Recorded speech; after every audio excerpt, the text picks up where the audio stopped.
Hey guys, Dr. Childs here. Today we're going to be talking about adrenal fatigue testing. We're going to be talking about what you should do if you think you have adrenal fatigue, how and what various ways there are or exist that you can test for adrenal fatigue, and then we'll talk about if it even matters, okay? Because that's a really important thing. If you don't know me, I'm Dr. Childs. I'm an internist. I specialize in treating thyroid problems, hormone imbalances, which this sort of fits into adrenal fatigue, and then of course helping people lose weight, which adrenal fatigue can also lead to weight gain. So that's how this sort of all fits in. So let's get out our whiteboard to talk about this. Now, if you don't already know, adrenal fatigue, there's a lot of controversy around adrenal fatigue. In fact, if you were to Google this term right now, adrenal fatigue, the information that would pop up would try and convince you that it's not a real thing, okay? Now, I happen to believe that adrenal fatigue is absolutely a real condition. There's a lot of confusion around it. I don't think people fully understand what it is and how it starts. A lot of people think, oh, well, if you have chronic stress, it increases your cortisol, and then eventually your body can't handle the stress, and then cortisol spikes, and then it goes down, and then it stays low, and then, at any point in here, you're considered to have adrenal fatigue. Yeah, the problem with that is there are people that have been under stress for 30 years who have normal cortisol levels or whatever. And then other people will say, oh, well, you're just not testing cortisol in the right way. And so anyway, there's a lot of confusion about it. Now, we're going to talk about what you should do, though, if you think you have adrenal fatigue, because the symptoms associated with adrenal fatigue are very debilitating, okay? So they include things like fatigue that just exists no matter what.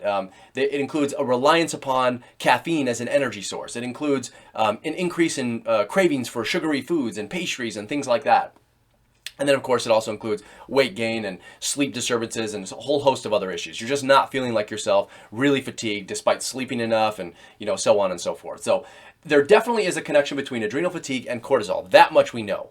But what I really want to explore today is how to actually test for that, right? Because if you go into your doctor and say, hey, I think I have adrenal fatigue, your doctor's going to be like, sorry, that's not a real thing. And they're not even going to order your cortisol levels. And you're sort of going to be left, waving your hands in the air and not knowing what to do. So let's talk about that.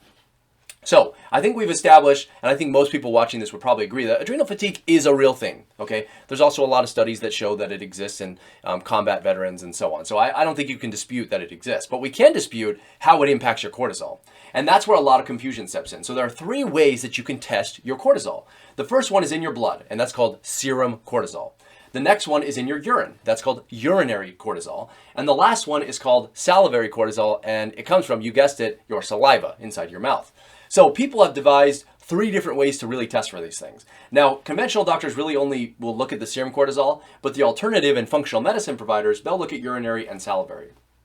Now, I've actually seen this happen. Well, tell me if this sounds familiar. Someone will go in and they'll have the symptoms of adrenal fatigue. They'll go into their doctor and say, hey, I think I have it. Can you test for it? So the doctor orders a serum cortisol and it's normal. And they're like, oh, well, that can't be the case. So then they go, okay, well, I know what to do. I'll order a urinary cortisol, and that comes back normal. And they're like, okay, well, I know what to do now. I'm going to order a salivary cortisol. And guess what? That one comes back abnormal. So then they go, I knew it. Salivary is the best, right? And urinary and serum is not. Now, the only problem is that could be the exact opposite for somebody else. So here's the issue. All these methods of testing cortisol have pros and cons.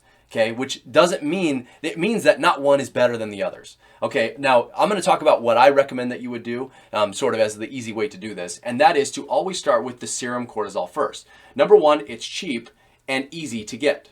Okay, so insurance will cover a serum cortisol. Now, oftentimes you will find, though, that a serum cortisol is normal, and that doesn't mean you don't have adrenal fatigue, but it does mean, it doesn't give you a lot, it does give you information because it says that you don't have a low or a high cortisol. So there is some benefit there.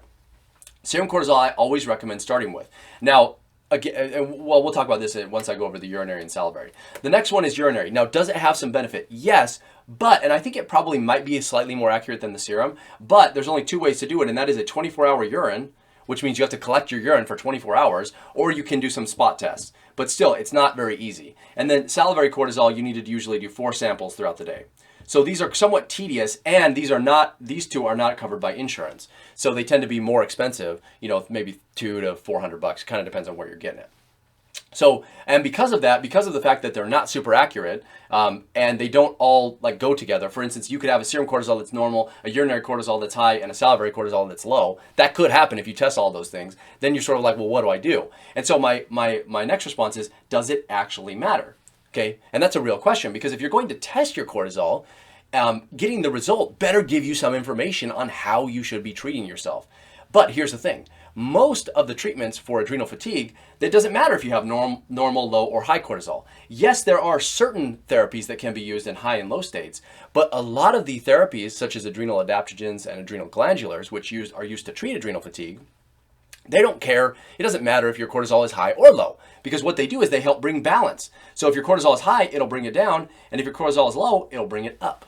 So in a lot of cases, it actually doesn't matter if your cortisol is high or low, or if you even test for it. Because what I'd recommend is if you're symptomatic, you have all the symptoms of adrenal fatigue, then definitely at least get the serum cortisol. But if that comes back normal, guess what? You should treat anyway. Because what is the treatment? It's using things that are going to balance your cortisol. It's improving your diet. It's improving the amount of time that improving the amount of hours that you sleep each night. It's doing things like, preventing yourself from staying up really late, being exposed to blue light from computer screens. It's eating healthier. It's taking certain supplements. It's cleaning up your diet. These are all things that you want to do whether your cortisol is low or high. It doesn't matter. Those are things that you should be doing.